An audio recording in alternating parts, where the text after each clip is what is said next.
Vamos a buscar el Salmo número 36.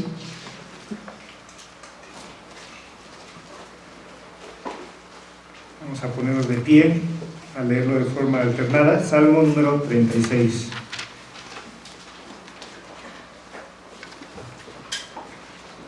La iniquidad del impío me dice al corazón, no hay temor de Dios delante de sus ojos. Se lisonjea por tanto en sus propios ojos, de que su iniquidad no será hallada y aborrecida. Las palabras de su boca son iniquidad y fraude. Ha dejado de ser cuerdo y de hacer el bien.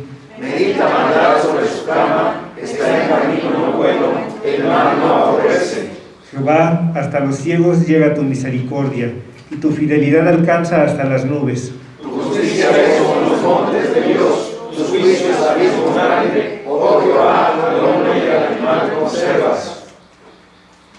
Cuán preciosa, oh Dios, es tu misericordia. Por eso los hijos de los hombres se amparan bajo la sombra de tus alas.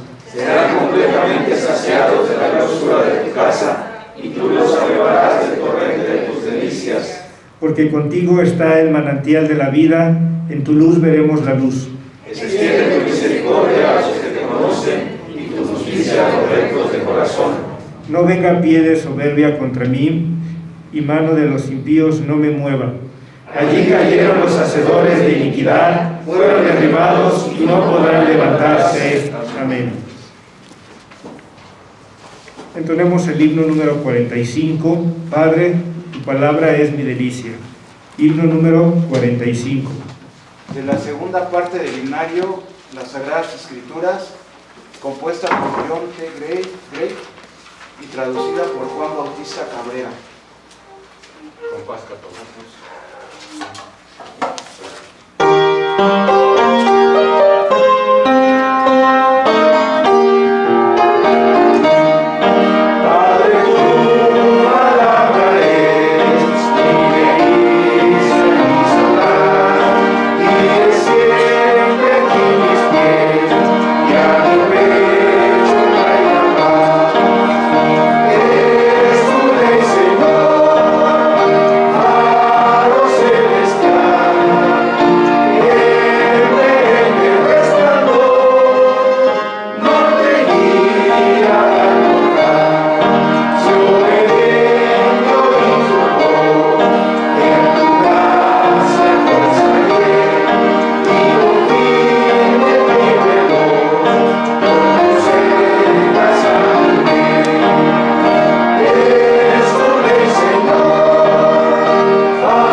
Vamos a recibir a nuestro pastor para el mensaje de esta tarde, mañana todavía.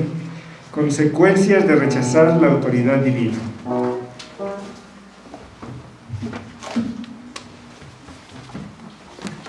Les invito, hermanos, a abrir la Escritura. En esta ocasión vamos a leer en el libro de Oseas. De ahí el capítulo 4, en una porción breve, versículos 1 al 6. Versículos 1 al 6 del capítulo 4 del libro de Oseas. Dice la palabra del Señor de una manera alternada, hermanos. Oíd palabra de Jehová, hijos de Israel. Porque Jehová contiende con los moradores de la tierra, porque no hay verdad, ni misericordia, ni conocimiento de Dios en la tierra. Pecular, mentir, matar, hurtar, adulterar, prevalecen, y homicidio tras homicidio se exceden. Por lo cual se enlutará la tierra y se extenuará todo morador de ella, con las bestias del campo y las aves del cielo, y aun los peces del mar morirán. Ciertamente hombre no contienda ni reprenda hombre, porque tu pueblo es como los que resisten al sacerdote. Caerás por tanto en el día, y caerá también contigo el profeta de noche, y a tu madre destruiré. Mi pueblo fue destruido porque le faltó conocimiento. Por cuanto desechaste el conocimiento, yo te echaré del sacerdocio, y porque olvidaste la ley de tu Dios, también yo me olvidaré de tus hijos. Amén. Oramos. Bendito y soberano Dios, te damos gracias, Señor, por la palabra que nos das. Sin duda una palabra dura, pero también, Señor, esta es palabra que nos das para nuestra edificación, palabra que nos das, Señor, para dirigir nuestras vidas, de manera, Señor, que también, como en toda tu palabra, aprendamos, Señor, tu voluntad, traigamos al corazón sabiduría, y nuestros pasos cada día sean guiados, Señor, por ella. En el nombre de Cristo Jesús oramos. Amén. Tomamos nuestros lugares, hermanos.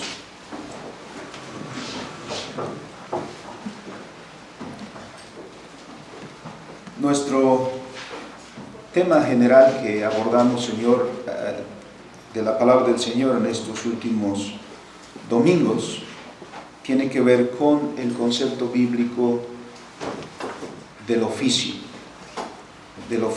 del hombre.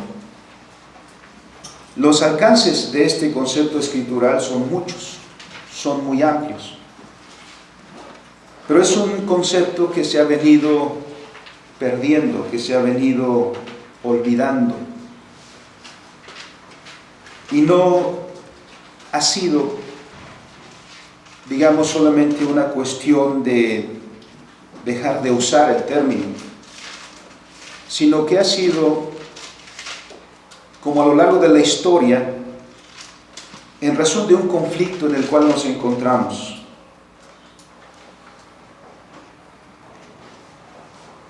Lo que a veces se usa mucho y se distorsiona, lo que conocemos como la guerra espiritual. La guerra espiritual es enseñada en las Escrituras.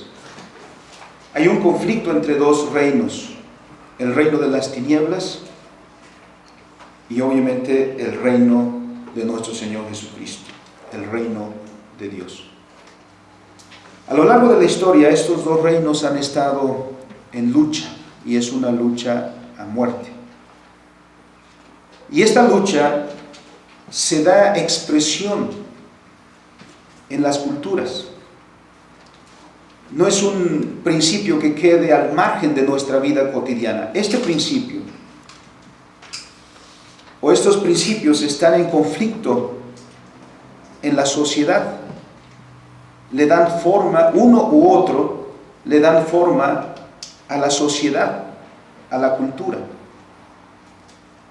De manera que no está entonces lejos de nosotros, y al tomar este tema no estamos tomando un tema que lo podamos mirar de una manera solo en la lejanía, sino que sus implicaciones son directas en la manera en que nosotros vivimos nuestra vida cotidiana. El domingo pasado miramos las Escrituras, y el profeta, el cual leímos, anuncia lo que podríamos llamar los pecados sociales: fraudes, enriquecimiento ilícito, abuso de autoridad, violencia, injusticias de todo tipo, y todas estas que afectan a la sociedad, como la nuestra también, y todos estos se incrementan a medida que la sociedad se aleja de Dios. Lo que hemos leído ahora también es una observación respecto de esto. Y todo el mundo nos quejamos. Todo el mundo nos quejamos de la violencia que hay a nuestro alrededor. Todo el mundo nos quejamos de los abusos que todos los días observamos. No solamente porque nosotros podamos ser objeto de esos abusos, sino por los abusos que son cometidos también a nuestros semejantes. Violencia en muchos ámbitos.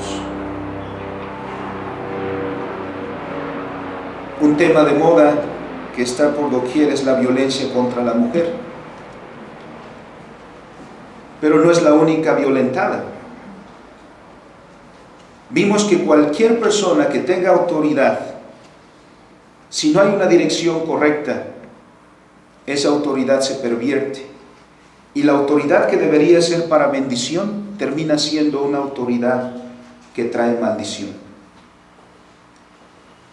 ¿Dónde comienza todo eso? Porque sociólogos estudian los casos, buscan las razones, cómo enmendar todo esto, cuál es la solución para mejorar la sociedad. Hablan de todo, del ambiente familiar en que uno crece, del entorno social, etc. Pero olvidan algo muy importante, algo fundamental, que la razón de todas estas cosas, que la bendición para nuestra vida, para nuestra sociedad, o lo contrario, la maldición que experimenta nuestra sociedad, se encuentran en el principio religioso que el ser humano tiene, el que confiesa. Y solo hay dos opciones: o creemos que hay Dios, o decimos, como el salmista refiere, dice el necio en su corazón, no hay Dios. Creer en Dios es entonces fundamental para nuestra vida. Creer en Dios no solamente tiene que ver con ir los domingos al templo, a la reunión dominical. Creer en Dios es tan básico porque de ello depende la dirección que tome nuestra existencia. Muchas personas solo se quedan con una idea vaga de quién es Dios. No basta con solamente creer que hay un Dios, sino quién es ese Dios. Hay personas que solamente buscan a Dios en tiempos difíciles, cuando sienten que los momentos que están pasando son terribles, adversos, y entonces sí buscan a Dios. Buscan alguna respuesta. Cuando todo va en contra de ellos.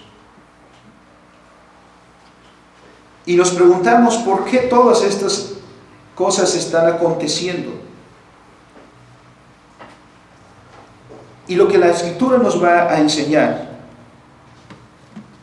es que las sociedades se van deteriorando en la medida que se alejan de Dios. Las consecuencias de alejarse de Dios y de su autoridad son negativas para nuestra existencia. El ser humano es un ser que existe siempre en relación. Nunca el ser humano existe solo, aislado. El ser humano siempre existe en tres relaciones fundamentales que definen su existencia. su relación con Dios, su relación con su semejante y su relación con la creación. Estas no son opcionales, ni las adquirimos en algún momento de nuestra vida. Nacemos con ellas. Nuestra vida se enmarca por estas relaciones y todo cuanto hacemos se define en estas tres relaciones. De las tres relaciones que he mencionado, la primera es la más básica y la más fundamental, porque depende de cómo respondamos a la primera, estaremos estableciendo la dirección para las dos siguientes. ¿Cómo se relaciona el hombre con el hombre? ¿Cómo se relaciona el hombre con el mundo? Estas dos dependen de cómo se responda a la primera. ¿Cuál es la relación del hombre para con Dios? La Escritura nos dice claramente, y ese es el principio escritural, que comienzan las Escrituras diciéndonos en Génesis 1:1, en el principio creó Dios los cielos y la tierra. Haciendo eco a este principio, el Salmo 24, versículo 1 dice: de Jehová es la tierra y su plenitud, el mundo y los que en él habitan. Si comenzamos con estos dos versículos, la Escritura entonces está enseñando que Dios y su señorío es el principio firme para toda la vida. Dios y su señorío es el principio firme para toda la vida.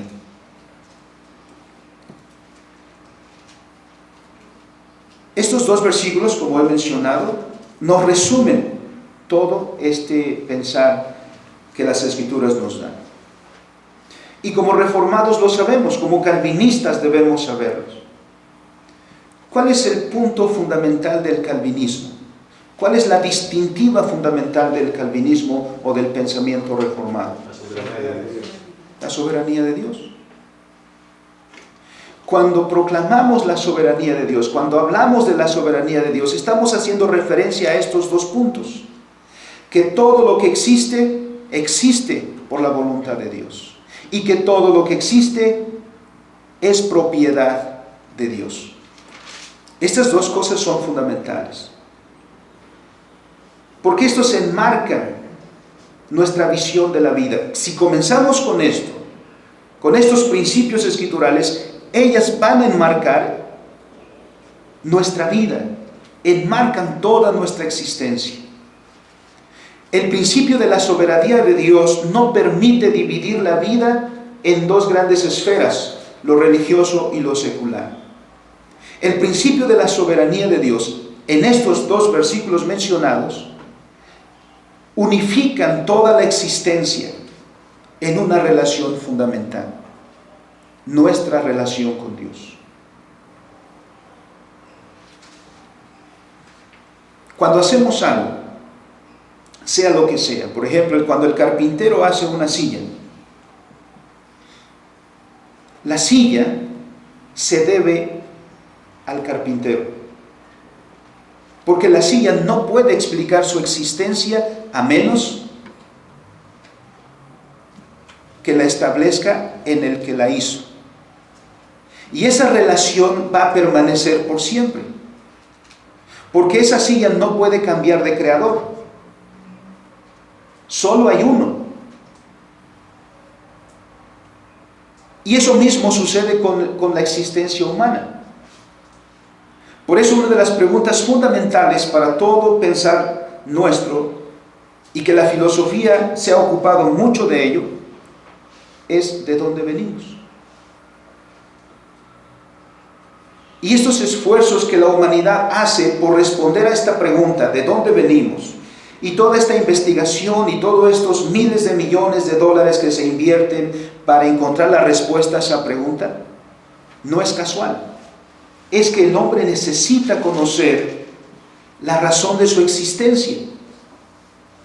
Y si no define bien el origen, entonces no va a haber paz en su corazón. No va a haber shalom en su corazón. La primera cuestión entonces, para mirarnos a nosotros mismos, y las Escrituras nos lo enseñan, es que la definición que nos dan es que somos criaturas. Ese es el primer punto. Todo nuestro universo, nuestro planeta y nosotros somos criaturas. ¿Y qué significa ser criaturas? Porque ya miramos en el principio, dice en el principio, creó Dios los cielos y la tierra. Y a lo largo del capítulo 1 encontramos de qué manera Dios ordena toda nuestra realidad. Es la palabra de Dios la que ordena toda nuestra realidad. Por eso comentábamos en la reunión de aniversario de FIDEC que la ciencia no es otra cosa sino dialogar con la creación y encontrar cómo es que la creación funciona. Y en eso nos topamos con la ley de Dios, con esa ley que hace que las cosas sean lo que son. Este principio escritural que nos inicia la misma escritura desde este punto, nos indica el significado de ser criatura. Y es que siempre vamos a existir en dependencia. El ser nuestro es en dependencia. En eso el cristianismo se alejó del pensamiento griego que hablaba de la esencia. Porque lo que querían decir los griegos con esencia es que las cosas son en sí mismas y existen en sí mismas. Por eso en el pensar griego podrían hablar, después entró al cristianismo, el concepto del alma inmortal. La Escritura no enseña eso. La Escritura claramente dice del principio, Adán y Eva, el día que tú comas del árbol que no debes comer, ciertamente morirás. Y Ezequiel capítulo 18 establece el principio: el alma que pecare, esa morirá. ¿Por qué? Porque nuestra existencia como criaturas depende siempre y constantemente de Dios, y únicamente de Dios. El Salmo 104 nos lleva precisamente en este pensamiento también. Cuando leemos este pasaje y miramos cómo Dios nos hace una referencia de todas las criaturas, en la manera en que se desarrolla el pensamiento,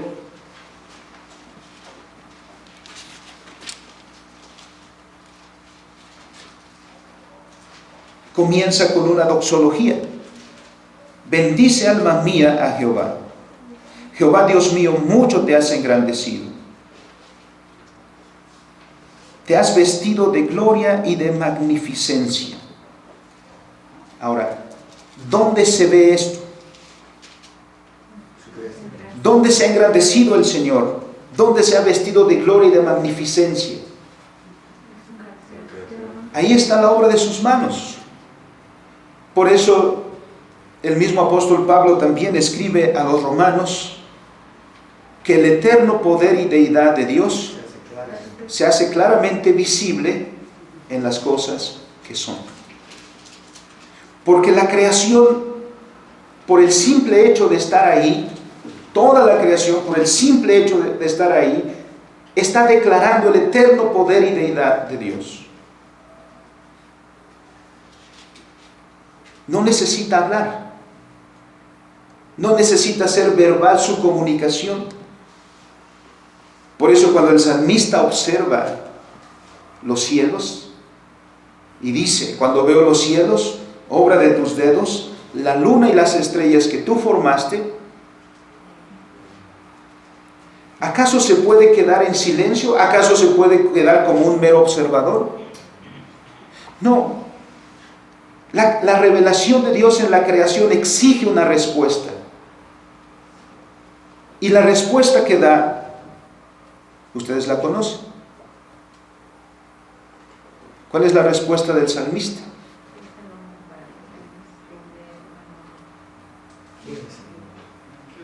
Se va asombrando. Porque, como dice Juan Calvino, el verdadero conocimiento de nosotros mismos solo es posible cuando iniciamos primero con el conocimiento de Dios. De otra manera, como veremos en un momento, el hombre tiene una perspectiva de sí mismo que no corresponde a la realidad. Para que el hombre entonces tenga un concepto correcto de sí mismo, tiene que comenzar en Dios. Nuestro conocimiento de nosotros mismos depende de Dios. Y lo primero que sabemos por las Escrituras es que Dios nos creó. Que no existimos de otra manera sino por la voluntad de Dios y sujetos a la voluntad de Dios todos los días. Regresando al Salmo 104, el versículo 29, nos deja ver precisamente cuál es esta naturaleza de la creación, que no existe en sí misma. Si Dios esconde su rostro de nosotros, si Dios esconde su rostro de esta realidad, de la obra de sus manos, entonces deja de ser. Entonces, si nosotros nos vemos hoy, si nosotros miramos y disfrutamos de la creación hoy, si podemos disfrutar del resplandor del sol, no podemos estar al margen. La misma creación y nuestra existencia están hablando de la fidelidad de Dios. Todo existe solo porque Dios la sostiene hasta el día de hoy. Ser criatura entonces significa existir en dependencia. La criatura no puede emanciparse nunca de Dios. Salmo número 2. ¿Qué sucede cuando el hombre trata de emanciparse de Dios? Y ese esfuerzo lo está haciendo el hombre desde siempre. ¿Cuál fue la tentación que Satanás presentó a Adán y Eva? Emancípate de Dios.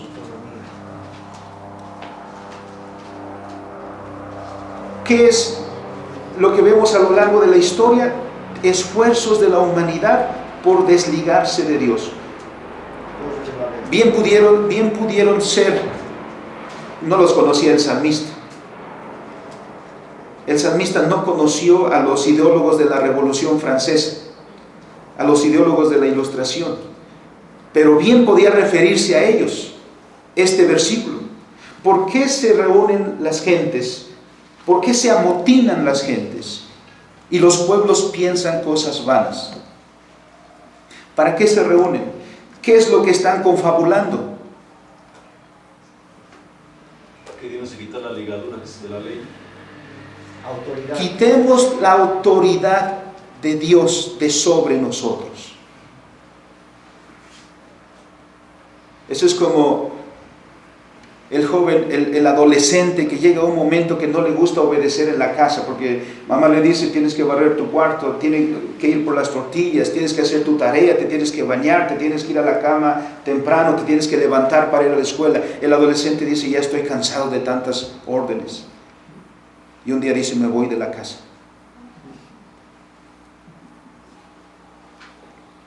¿Podrá?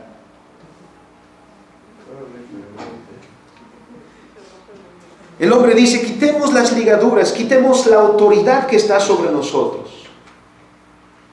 Pero el que está en los cielos, ¿Puede la criatura desligarse del Creador? ¿Puede la existencia de la criatura seguir sin su relación con el Creador? El que está en los cielos se reirá. Porque si Dios quisiera destruirnos, solo bastaría que hiciera así. Solo bastaría que volteara su rostro y dejamos de existir. El Señor se ríe de todo esfuerzo de la humanidad por desligarse de esa autoridad. El grito que se escuchó en la Revolución Francesa: no queremos Dios, no queremos amo, queremos ser libres. ¿Cuál fue el problema de esa libertad que proclamaba la Revolución Francesa? Miren esa risa de Dios ahí. El que inventó la guillotina también provocó que se sentía que bajara la cuchilla.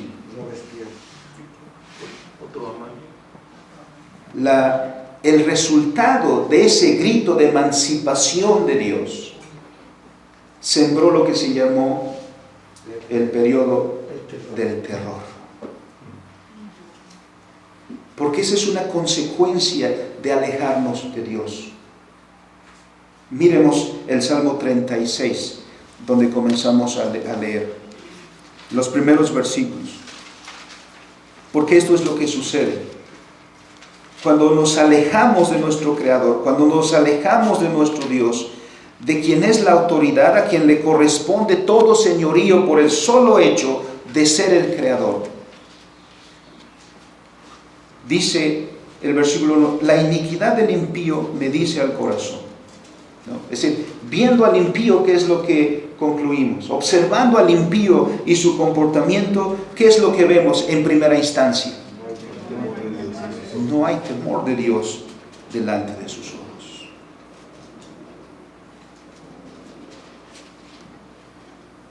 Cuando el hombre le da la espalda a Dios, solito se está abandonando a la destrucción. Puede ser que el hombre en primera instancia no lo vea así, que lo vea como un gran alcance, como una gran victoria de él. No hay temor de Dios delante de sus ojos. Es decir, dijo, no hay Dios. El versículo 2 se vuelve orgulloso porque ya no ve a ninguna autoridad sobre él. Entonces, ahora, ¿quién es el Señor? Él. Se lisonjea, por tanto, en sus propios ojos. Hay que tener cuidado. Porque cuando el hombre se aleja de Dios y pierde esta visión de que es una criatura sujeta a su Creador y que por lo tanto la primera relación que tiene en su vida es de servicio.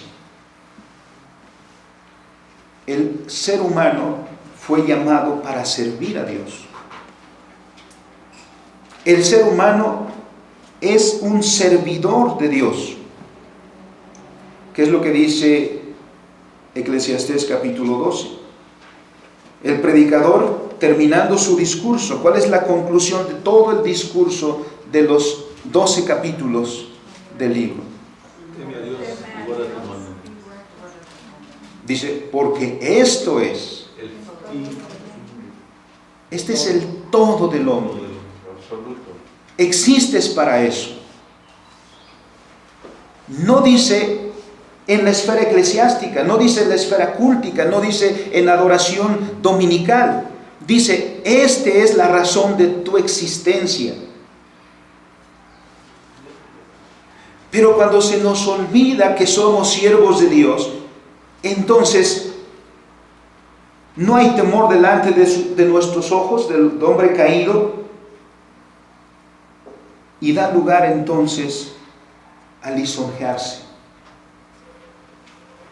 ¿Por qué hay violencia intrafamiliar? ¿Por qué hay violencia contra la mujer? ¿Porque el hombre es malvado por el hecho de ser hombre? Sino porque se ha emancipado de Dios, olvidando que es un siervo de Dios como cabeza de su familia, como cabeza de su matrimonio. Porque hay hijos abandonados, hijos maltratados. Leí hace un tiempo una noticia que metieron a una niña en un tinaco porque lloraba mucho y los papás salieron a la calle de compras, no sé, pero la niña estaba encerrada en un tinaco. ¿Por qué suceden este tipo de cosas? ¿Por qué vemos en nuestra sociedad este tipo de cosas? Porque esta noticia que nos causa un tremendo dolor en nuestro corazón. Una mujer en Guadalajara quemada, otra mujer en Cuautla igual.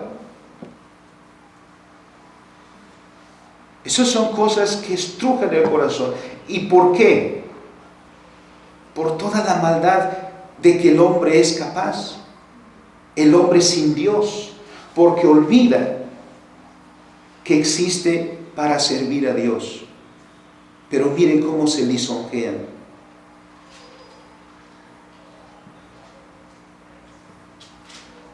¿Por qué han habido en el mundo dictaduras?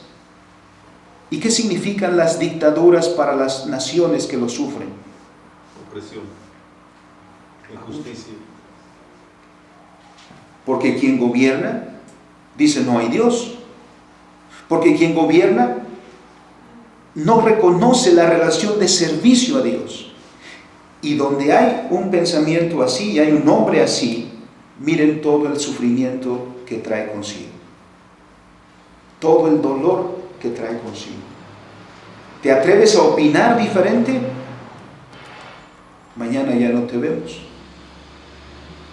¿Te atreves a opinar algo, a decir algo en contra?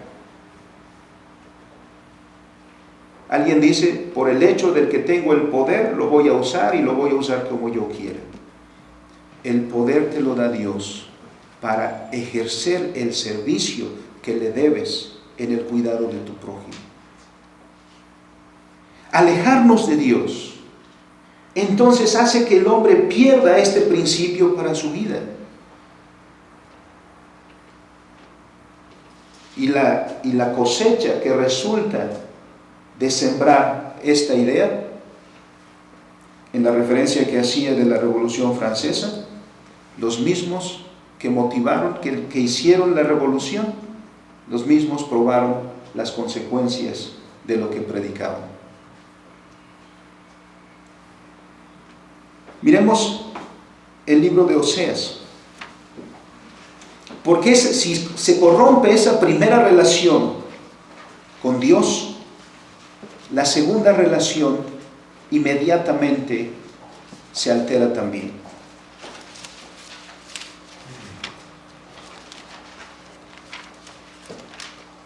¿Qué es lo que Oseas dice del pueblo de Dios? Además, un pueblo que conocía la ley de Dios.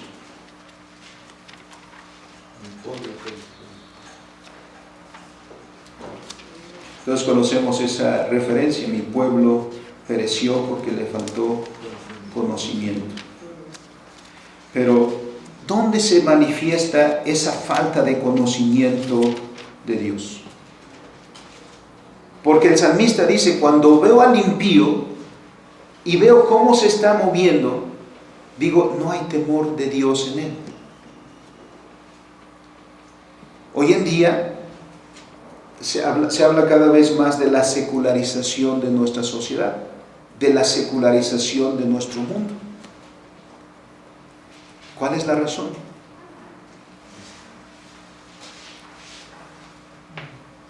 Que nos estamos alejando de Dios. El mundo que una vez fue cristiano está dejando de ser cristiano. Y dice el doctor Walters, ¿quién tiene la culpa de que el mundo se esté secularizando? Los cristianos. Nosotros. Nosotros somos culpables de que el mundo se esté secularizando. ¿Por qué? Porque hemos perdido principios bíblicos como este. Hemos perdido la visión cristiana para la vida. Porque miren lo que sucede, decía en el libro de Oseas: oíd palabra de Jehová, hijos de Israel, porque Jehová contiende con los moradores de la tierra. ¿Cuál es la consecuencia de alejarse de Dios? De tratar de desligarse de las ligaduras, de la autoridad, del señorío de Dios, de que el hombre se proclame autónomo. Estas es las consecuencias. Primero, no hay verdad. Segundo, no hay misericordia. No hay conocimiento de Dios en la tierra. ¿Por qué? Miren, el Salmo 36 dice: porque ¿dónde se encuentra la verdad? Y el único lugar donde se encuentra la verdad, dice el salmista, porque contigo está el manantial de la vida. En tu luz veremos la luz. Alejarnos de Dios es alejarnos de la verdad. Por eso también el apóstol Pablo dice que el hombre sustituyó la verdad de Dios por la mentira. Y el hombre que se aleja de Dios se aleja también de la verdad. Por eso su visión de todas las cosas se distorsiona. Se distorsiona todas las relaciones sociales. Comentábamos algo muy sencillo. La visión del matrimonio se altera. La visión de la familia se altera. Porque nos alejamos de la verdad. No hay verdad entre nosotros cuando nos alejamos de Dios. Por eso dice: oíd palabra de Jehová, porque Jehová contiende con los moradores de la tierra, porque en la tierra no hay verdad. Si actuamos solo dirigidos por nosotros mismos, las consecuencias serán terribles. Miren el versículo 2. Estas son solo la consecuencia de lo primero. Si no hay verdad, si no hay misericordia y si no hay conocimiento de Dios en la tierra, entonces en la tierra comienza a llenarse de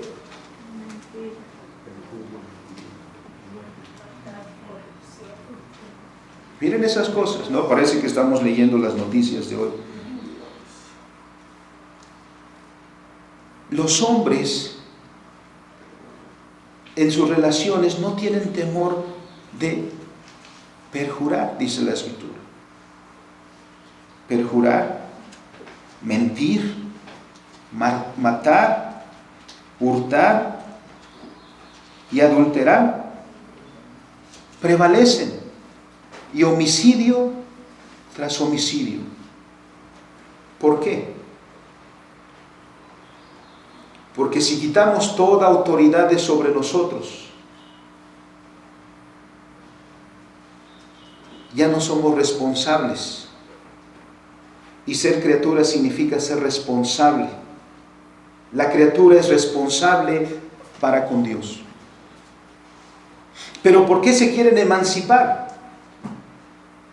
Porque si dicen, desliguémonos, quitemos, cortemos las ataduras, es porque no queremos ser responsables. Quitar toda responsabilidad. El hombre quiere solo ser responsable para consigo mismo. Por eso nuestros tiempos se caracterizan por una subjetividad tremenda. ¿Qué es lo que vamos a hacer? ¿Qué es lo que hoy en día busca el hombre hacer? lo que dice la ley de Dios, lo que dice la autoridad, porque somos responsables. No, queremos hacer lo que nosotros queramos, cuando nosotros queramos y como nosotros queramos. Por eso el hombre lucha contra Dios. Por eso es que todos estos movimientos tienen en su ataque directo al cristianismo, a un cristianismo con principios absolutos. Porque el cristianismo con principios absolutos siempre está recordando, tú eres responsable. Por eso la palabra viene a nosotros siempre con estos principios.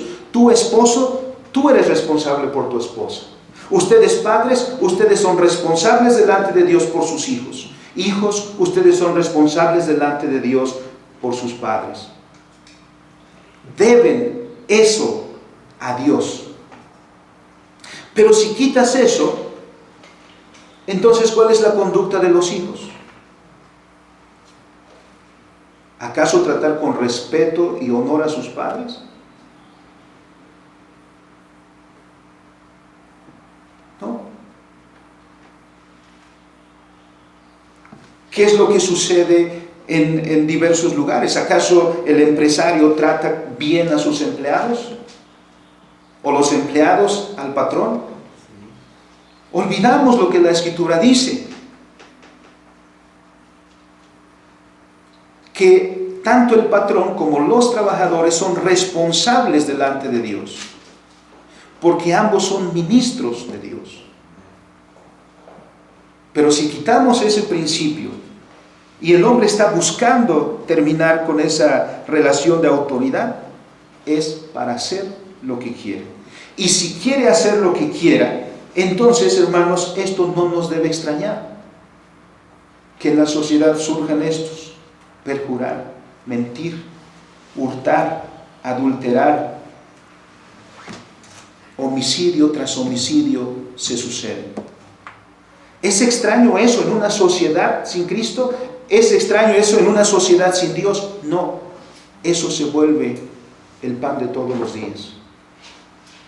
Porque el hombre ha dejado, primero, de considerarse siervo de Dios, y segundo, guarda de su hermano. La relación entre el hombre y el hombre se altera por haber alterado la primera relación de la relación con Dios.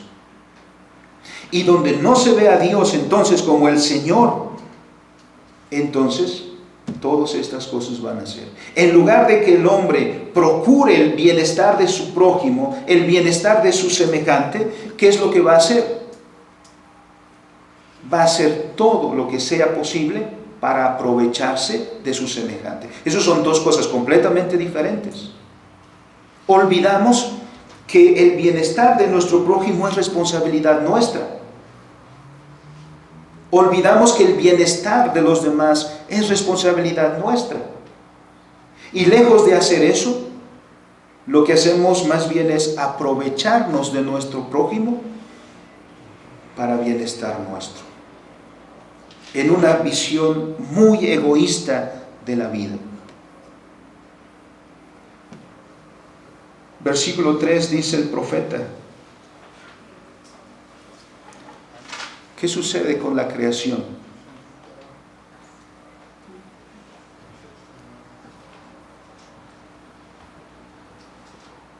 Por lo cual se enlutará la tierra y se extenuará todo morador de ella, con las aves, con las bestias del campo y las aves del cielo, y aún los peces del mar morirán. Ciertamente hombre no contienda ni reprenda a hombre, porque tu pueblo es como los que resisten al sacerdote. Caerás por tanto en el día, y caerás también contigo el profeta de noche, y a tu madre destruiré. Mi pueblo fue destruido por no tener en cuenta a su Señor en los asuntos de su vida, por no tener en cuenta la ley de Dios en su relación con su prójimo. Por lo tanto, cuando estas cosas suceden, lo que dice Romanos 8 se cumple. La tierra, la creación gime, porque está sujeta a vanidad. Y nos hace falta ver eso, hermanos. En un mundo en el que vivimos, nosotros no podemos cerrar los ojos a todas estas cosas que acontecen en nuestro derredor. No podemos ser pasivos ante la destrucción de la familia. No podemos ser pasivos ante la destrucción del matrimonio. No podemos ser pasivos ante la omisión de la justicia. No podemos ser pasivos ante la violencia. La pregunta es, ¿qué vamos a hacer nosotros? ¿Qué vas a hacer tú? Y en este momento, hermanos, es urgente, como dice Romanos 8, porque la creación gime, pero la creación gime en esperanza, porque lo que está esperando, ¿qué es? Te está esperando a ti. Está esperando la manifestación de los hijos de Dios. Porque no solamente somos salvos en Cristo Jesús, sino somos llamados para salvar en el nombre del Señor Jesús. Segunda de Corintios capítulo 5, dice el apóstol Pablo, no solamente nos reconcilió a nosotros con Dios, también nos dio el ministerio de la reconciliación, para que nosotros digamos al mundo, reconcíliate con Dios. Porque ¿dónde estará el shalom que tanto busca el hombre, la paz que tanto busca el hombre? En la restauración de su relación con Dios como siervo y en la relación de restauración a su prójimo. No habrá esperanza para esta sociedad fuera de Dios. Entre más esta sociedad se aleja de Dios, más se está afectando a sí misma. Porque fuimos creados para servir a Dios. Y en el servir a Dios en todos los aspectos de nuestra vida, en servir a los demás. Es allí, dice Dios, donde Él envía bendición y vida eterna. ¿Dónde es donde Dios envía la bendición? La envía donde su autoridad y señorío es honrado y donde su palabra es obedecida. Ahí hay shalom, ahí hay paz, ahí hay gozo. Corresponde, hermanos, en una sociedad como la que vivimos y los tiempos difíciles en los que vivimos, nosotros que proclamamos tanto la soberanía de Dios sobre todas las cosas, que entonces esto no sea solo un concepto en nosotros, que la soberanía de Dios no sea solamente un concepto, una idea, una teoría, sino que la soberanía de Dios matice todos los aspectos de nuestra vida. Porque sea quien tú seas, y sean las tareas que tú hagas, y sean tus ministerios los que sean, en primer lugar, tú eres un siervo de Dios. Segundo, tu prójimo es responsabilidad tuya, porque Dios te ha puesto en esa relación para hacer de bien a tu prójimo. Necesitamos restaurar los lazos sociales. Necesitamos restaurar los vínculos sociales para la gloria de Dios. Es en este contexto cuando el Señor dice, ustedes serán la luz del mundo y la sal de la tierra. Amén. Porque ustedes tienen la verdad. Y quiero terminar con esto, con un famoso texto de Juan capítulo 8. Escribió el apóstol las palabras del Señor Jesús. Conoceréis la verdad y la verdad os hará libres. ¿Cuántas veces repetimos ese texto? Pero ¿cuántas veces dejamos de ver el significado de ese texto? Conocerás la tesis de Dios. Conocerás la verdad de Dios. Y la verdad te dará una visión correcta de quién eres, una visión correcta de la realidad, una visión correcta de nuestra existencia. Por eso es que, hermanos, cuando uno viene a Cristo, cuando uno es redimido por Cristo, uno no solo debe enfocarse en que algún día cuando yo muera me voy a ir al cielo. No, porque la redención significa que ahora aquí mismo mi vida ha encontrado shalom. Que aquí mismo estoy pleno ahora en mi vida porque he encontrado la verdad respecto de quién soy y de respecto de para qué es mi vida.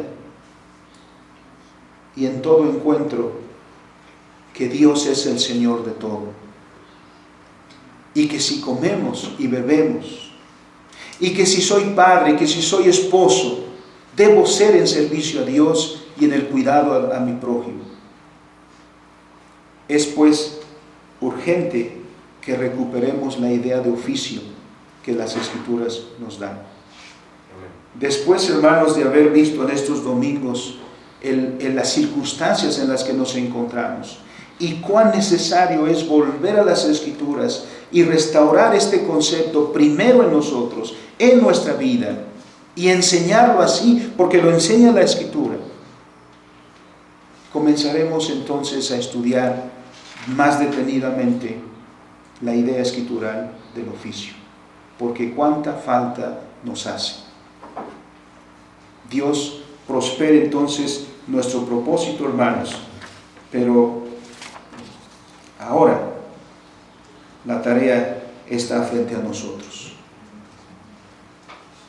Para que no lo olvidemos, en resumen, les recordamos, somos siervos de Dios.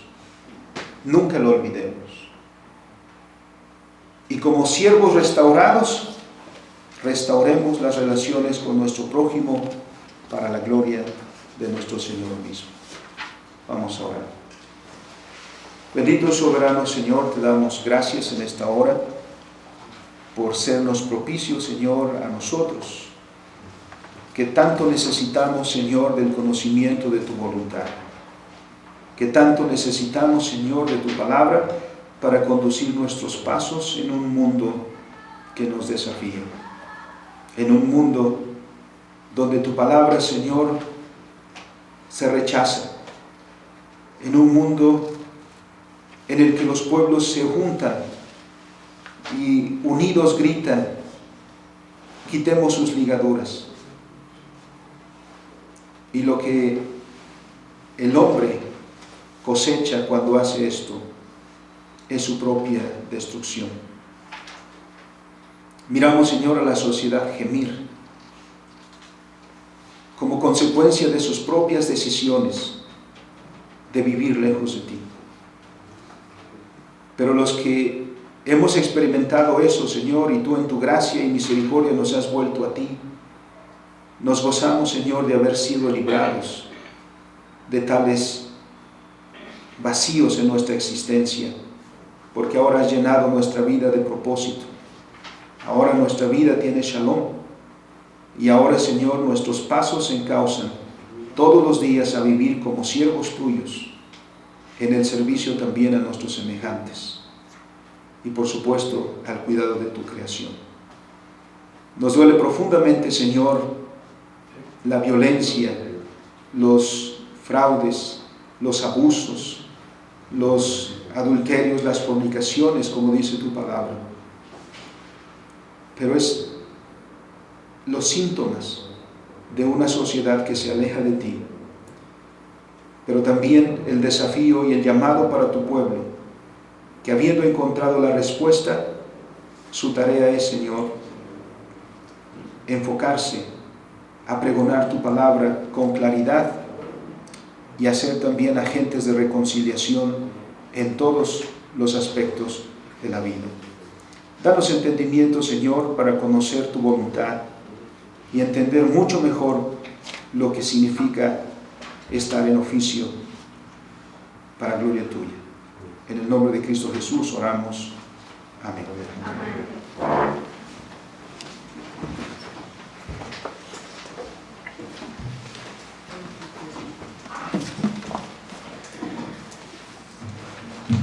Es Jesús mi todo en todo. Tenemos este himno, el 357, vamos a ponernos de pie. Himno número 357, es Jesús mi todo en todo. De la parte número 15, confianza y valor en pruebas y conflictos, compuesta por Charles Gabriel traducida por Eleazar Z. Pérez. Himno número 357, es Jesús mi todo en todo.